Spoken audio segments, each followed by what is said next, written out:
The house was over 100 years old. That's what the real estate agent said as she handed me the keys. Built in 1923, she smiled. Solid bones. These old homes have character.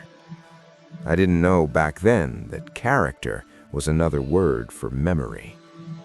I bought the house because it was cheap. Too cheap. A 2-story wooden home in rural Pennsylvania, surrounded by dead trees and a rusted iron fence. The kind of place people slow down near, but never stop.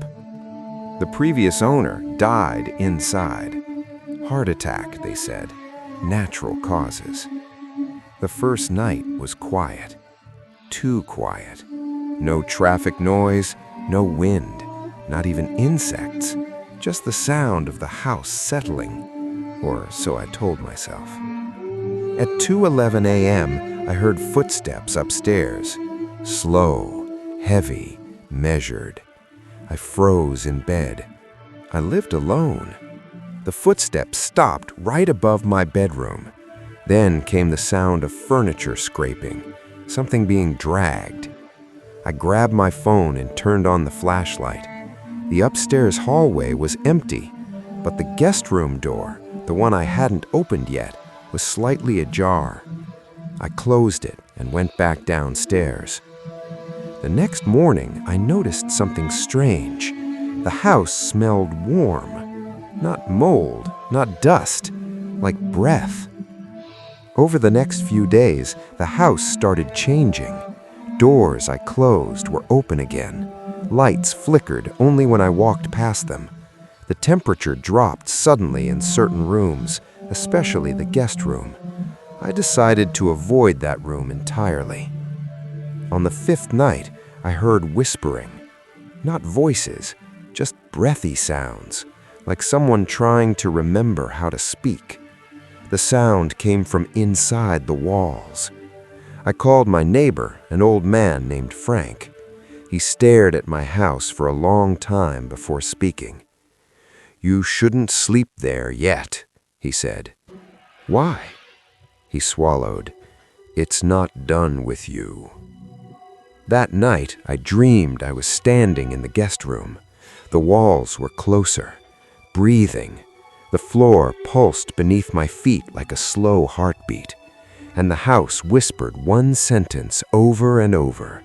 "Stay." I woke up to scratching from under the floorboards. Not rats, hands. I checked the property records the next day. The house had a history. Families who moved in rarely stayed longer than a year. Accidents, disappearances, people leaving everything behind. The common detail? They all slept in the guest room at least once. That night, I blocked the guest room door with a chair. At 2:11 a.m., the chair moved by itself, slowly scraping across the floor. The door opened, cold air rushed out, and I heard breathing, deep, satisfied. I tried to leave the next morning. My car wouldn't start. My phone had no signal. The front door wouldn't open, but the guest room door was wide open. Inside the room, the walls were darker, thicker. There were dents in them, human-shaped dents, like the house had pressed people into itself. The whispering returned, clear now, multiple voices, all saying the same thing. "You fit." I ran downstairs. The staircase shortened beneath my feet. The hallway stretched longer. The house was folding inward, feeding. The last thing I remember was the guest room door closing behind me. The walls were warm. The floor pulsed. And the house finally went quiet, satisfied.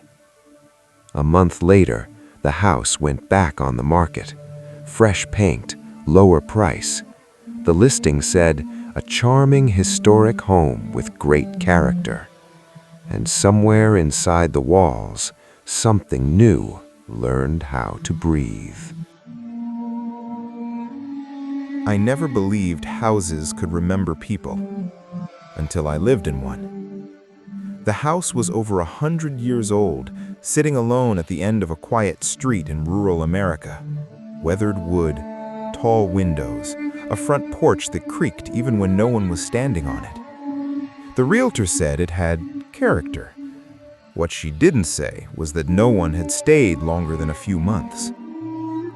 I moved in on a cold autumn evening. The moment I stepped inside, the air felt heavy. Not cold, not warm, just thick, like the house was holding its breath. The first night was quiet, too quiet. No cars, no wind, no insects. Around 2:17 a.m., I heard it. A single footstep above me. I froze in bed, staring at the ceiling. The house was supposed to be empty except for me. I told myself it was old wood settling. That's what everyone says. Then the second step came. Slow, careful, like whoever was walking didn't want to be heard. The footsteps stopped right above my bedroom. I didn't sleep after that. The next morning, I checked the upstairs rooms. Dust everywhere. No footprints. No signs anyone had been there. Still, I couldn't shake the feeling that the house had been watching me all night. Things escalated after the third day. Doors I clearly remembered closing were open again. The hallway felt longer at night, like it stretched when the lights were off. And sometimes, only sometimes, I could hear breathing that wasn't mine. Low, steady, right behind me. One night, while washing dishes, I heard a whisper. My name. Not shouted, not spoken loudly, whispered. I dropped the plate. It shattered, but the sound felt distant, like it didn't belong in the house. Slowly, I turned around. No one was there. But the living room light, the one I never turned on, was glowing. That night, I searched the house's history, old records, local newspapers. What I found made my hands shake. The house had been owned by the same family for generations, fathers, sons, grandsons, and every few decades, one of them disappeared. No bodies, no explanations. The articles always used the same phrase, last seen inside the family home. That's when I realized something horrifying. The house didn't trap strangers. It kept family. At exactly 2:17 a.m. the next night, the footsteps returned. But this time, they were coming down the stairs. Each step slower than the last. The air grew colder with every sound. I sat on my bed, unable to move, heart pounding so loudly I was sure whatever was out there could hear it. The footsteps stopped outside my door. Then came the knock.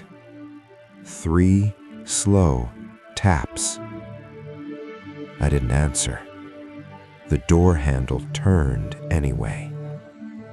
As the door creaked open, I saw the hallway, longer than it should have been, darker than before.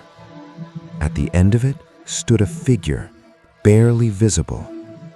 It didn't have a face, but it knew me. I slammed the door shut and screamed until my voice broke. Morning came suddenly, too suddenly. I packed my things and left without looking back. Weeks later, I received a letter addressed to me, no return address. Inside was a single line written in shaky ink. You'll come back. They always do. I never returned. But sometimes, at 2:17 a.m., I wake up to the sound of footsteps above me. even though I live on the top floor.